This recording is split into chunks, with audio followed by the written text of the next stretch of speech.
Hello dear students, DOE practice paper term 2 का बेटा आज हम पार्ट बी सॉल्व करेंगे। इससे पहले हम पेपर का सब पैटर्न समझ चुके हैं, तो आइए शुरू करते हैं बेटा।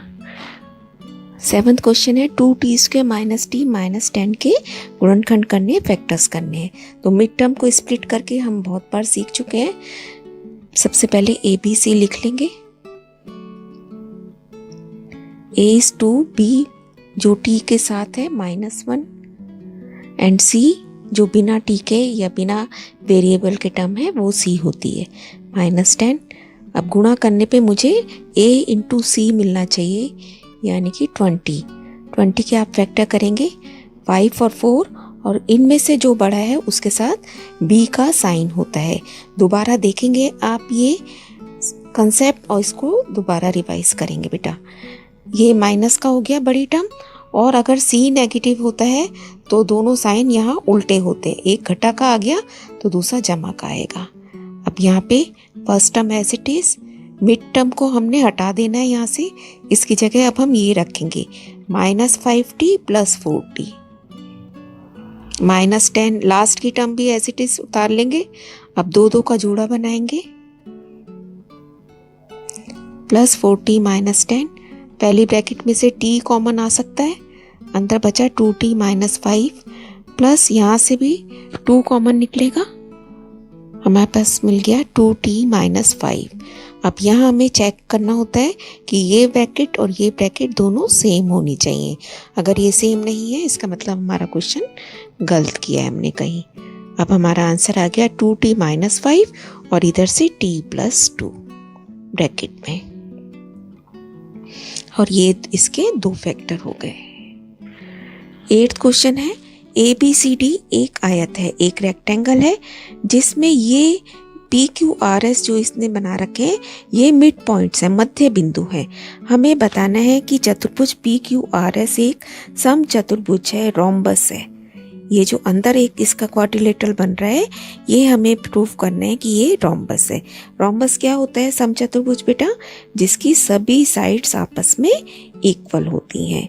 ये वर्ग नहीं होता क्योंकि वर्ग के चारों कोण भी 90 डिग्री के होते हैं, इसकी साइड्स इक्वल होती हैं। तो दैट मीन्स मुझे ये चारों साइड्स आपस में बराबर प्रूव करनी है। अब हम क्या करेंगे, ये जो आपको ट्राइंगल्स दिख रहे हैं 1 2 3 4, ये चारों ट्राइंगल्स में 1 बाय 1 सर्वांग सम प्रूव करूंगी। ठीक है, तो सबसे पहले हमने लिख लिया ABCD एक रेक्टेंगल है, आयत है, इसलिए क्या होगा, इसकी आमने सामने की भुजाएं बराबर होंगी। AB = CD और BC = AD। अब अगर ये पूरी भुजाएं बराबर है तो आधी आधी भी बराबर होंगी, है ना। तो ½ ऑफ AB = ½ ऑफ DC, और ऐसे ही BC का आधा AD के आधे के बराबर होगा। तो अब AB का आधा कितना है? AB का आधा AP, और AP किसके बराबर हो गया? PB के, और PB किसके बराबर हो गया? DC के आधा, यानी कि DR के, और बराबर RC। ये चारों बराबर हो गए टुकड़े। और ऐसे ही इधर भी देखा जाए तो BQ = QC = DS = AS, है ना, क्योंकि पूरी लाइनें बराबर थी तो आधी आधी भी बराबर हो गई। अब हम 1 बाय 1 दो ट्राइंगल्स कंसीडर करेंगे, जैसे हमने ले लिया SAP और PBQ। अब इसमें क्या है, AS = BQ, अभी हमने ऊपर लिखा है कि आधी आधी लाइन बराबर है, और ऐसे ही AP = PB, है ना, ये तो है ही मध्य बिंदु। और तीसरी चीज हमें क्या प्रूफ करनी है, क्योंकि ये आयत है इसलिए इसका ये वाला कोण कितने डिग्री का होगा? ये 90 डिग्री का समकोण, और इसमें ये 90 डिग्री का, है ना। तो हमने ये इस कोण को भी लिख दिया कि कोण SAP = कोण QBP = 90 डिग्री। तो अब 3 चीजें हम बराबर लिख चुके, इसलिए दोनों त्रिभुज कैसे हो गए? सर्वांग सम, और इसलिए इसकी ये भुजा बराबर होगी PQ के, SP = PQ, SP = PQ CP CT से।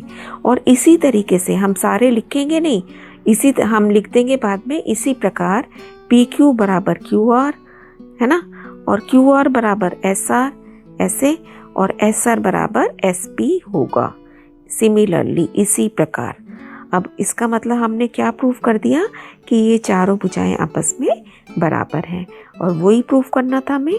और लास्ट में हम लिख देंगे therefore PQRS is a rhombus या एक समचतुर्भुज है।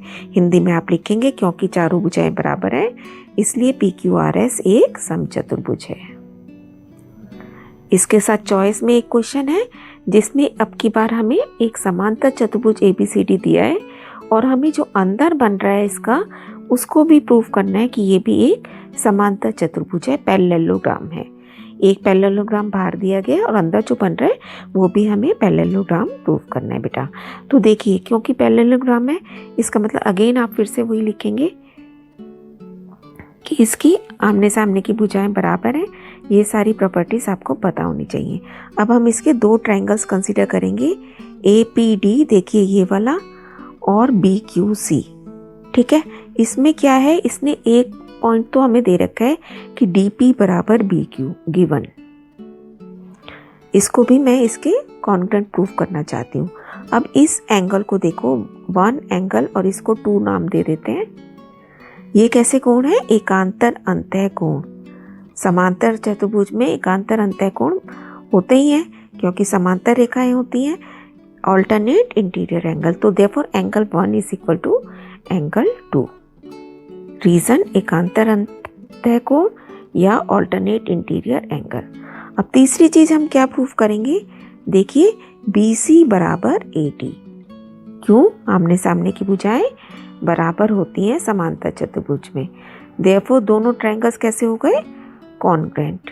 अब ये कॉन्ग्रुएंट होने से क्या होगा मेरे पास, मैं लिख दूंगी QC बराबर AP, CPCT से QC बराबर AP। इसी तरीके से अगर मैं ये वाला ट्रायंगल कंसीडर करूं CPD और BQA, तो इसमें भी बेटा जब हम इसको कॉन्ग्रुएंट प्रूफ कर देंगे मेरे पास क्या आ जाएगा, PC बराबर AQ। हम प्रूव नहीं करेंगे, हम लिख देंगे इसी प्रकार सिमिलरली AQ बराबर CP। तो अब हमने ये एक ऐसा चतुर्भुज बन गया जिसकी आमने सामने की भुजाएं बराबर हैं। तो ऐसा ही प्रूफ करने से सिंपली अगर मैं ये प्रूफ कर दूं कि किसी चतुर्भुज में आमने सामने की भुजाएं बराबर हैं तो वो एक समांतर चतुर्भुज होता है, पैरेललोग्राम होता है। तो आपको जिस भी लैंग्वेज में लिखना हो वो आप क्लियरली समझ के लिख सकते हैं। नेक्स्ट हमें होल स्क्वायर का फॉर्मूला खोलना है। तो सबसे पहले होल स्क्वायर का लिख लेते हैं, 3 टर्म्स का, A + B + C का होल स्क्वायर इज, एक एक टर्म का होल स्क्वायर प्लस में, और फिर 2 × 2 की पेयरिंग, 2AB + 2BC + 2AC। ठीक है, अब A हमारा क्या माना जाएगा, ये पूरा B माना जाएगा और C हमारा 1 है। तो बहुत ध्यान से बस वैल्यूज रखनी है हमें। A का वर्ग, पहली टर्म का वर्ग, तो पहली टर्म आपकी क्या है, A/4 का वर्ग कर दिया। दूसरी टर्म क्या है, घटा B/2 ब्रैकेट में रखेंगे, और तीसरी टर्म क्या है हमारी 1, फिर 2 × पहली टर्म A/4, हर जगह ब्रैकेट बनाओगे आप और बाद में ब्रैकेट हटाएंगे। पहले स्टेप में ब्रैकेट्स लिखेंगे अपने आप और दूसरे में उन्हें हटाएंगे भी। ठीक है, अब इसको खोलते हैं होल स्क्वायर को, A²/16, ऊपर का भी स्क्वायर और नीचे का भी, फिर घटा का स्क्वायर जमा हो जाएगा B का स्क्वायर B² और नीचे 2 का 4, फिर जमा 1, फिर देखिए 2 से 2 कट गया, जमा घटा घटा घटा AB/4, फिर 2 से 2 कट गया, घटा B रह गया, और ये हो गया 2 और 4 कट गए A/2। ये आंसर हो गया। नेक्स्ट है 1.5 मीटर लंबे एक बेलनाकार रोलर का व्यास 70 सेंटीमीटर है। व्यास 70 सेंटीमीटर है तो इसकी त्रिज्या कितनी हो गई, आधी हो गई इसकी, 70/2 यानी कि 35 सेंटीमीटर। अब देखिए यहाँ मीटर है और यहाँ पे भी मीटर है, इसका मतलब सेंटीमीटर को हम मीटर में चेंज करेंगे जैसा पहला पार्ट में भी किया था। 100 से भाग कर देंगे तो ये बन जाएगा 0.35 मीटर, और हाइट कितनी देगी है इसकी, 1.5 मीटर। अब वो कह रहे हैं कि ये एक खेत है जिसका मेजरमेंट 50/33 है, तो इसको प्लेन करने के लिए वो कितने चक्कर लगाएगा। तो रोलर जो बेलन की शेप में है, एक चक्कर का मतलब एक बार उसका कर्व्ड सरफेस एरिया, पृष्ठीय क्षेत्रफल, वो क्या होता है 2 पाई आर एच। एक चक्कर मतलब 2 पाई आर एच। वैल्यूज रख देंगे, पाई की जगह 22/7, आर 1.5, एच 0.35, सॉल्व करके हमें मिल गया 3.3 मीटर स्क्वायर। अब हम देखेंगे हमारा जहां उसे प्लेन करना है उसका क्षेत्रफल कितना है। तो ये बन जाएगा, दोनों को इंटू करके एल बी, यानी कि 1650 मीटर स्क्वायर को उसने प्लेन करना है। अब एक बार में इतना हिस्सा प्लेन करता है तो कुल कितने चक्कर लगाएगा, भाग कर देंगे, 1650/3.3 आपका आ जाएगा सॉल्व करके 500 राउंड्स, रेवोल्यूशंस उसे कंप्लीट करनी है, तब जाके पूरा ग्राउंड लेवल कर पाएगा। तो बेटा ये पार्ट बी भी हमारा यहाँ कंप्लीट हो गया है। आप खूब इसको अच्छे से समझिए, सारे क्वेश्चंस हमारे ऑलमोस्ट बुक में से ही है। Keep on learning, stay blessed.